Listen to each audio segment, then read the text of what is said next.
Now to a story we first told you back in May. Right now, Metro Jail is about 500 inmates over capacity, and that's a problem Sheriff Sam Cochran is trying to solve. Fox News reporter Paige Malone sat down with the sheriff to find out how. So Paige, I guess my first question to you is, are we going to see some improvements? That's what Sheriff Cochran says. I mean, if you can remember back in August, when the warden at Metro Jail let us inside to see the problem for ourselves, it was obvious the jail is way above capacity. The facility is built to house 1,200 inmates. The count today was just short of 1,700. Now, as we explained before, this makes for a dangerous environment for both the inmates and the employees.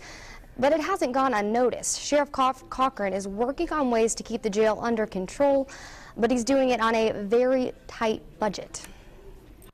Help but feel uncomfortable walking into Metro Jail. Cells meant to house 2 sleep up to 7. At times, the jail has even ran out of beds. Keeping tensions down is not an easy task, but Mobile County Sheriff Sam Cochran has taken the challenge. First, he's added more work programs, letting inmates earn good time.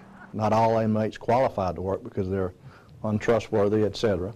But for those that are trustworthy enough and can put in a work program, then they're able to work off good time and get out a little bit sooner. Sheriff Cochran says the initiatives that are going to have the greatest impact on controlling the population won't take place here at the jail, but instead through the courts. Our biggest concerns in the jail right now are just the slow down in the court systems and the backlog from the state penitentiary to the courthouse and the courthouse to the jail. The courts are backed up because of budget cuts and employee layoffs, so Cochran has hired an employee to exclusively work on inmate cases in the courthouse. Judges are also on board, agreeing to pick up extra dockets. If there's a plea bargain to be made, that plea bargain will be offered earlier rather than them sitting in jail for several months before they know what the offer would be. As the population grows in the county, so does the number of inmates. But population is not Cochran's main concern. He's pushing for expansion because of the jail's limited medical services and suicide prevention. The funds at the county level are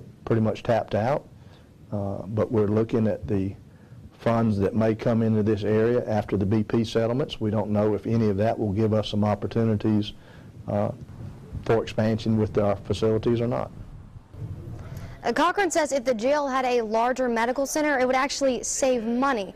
That's because it would mean less trips to outside medical facilities. And remember, we're talking about your tax dollars.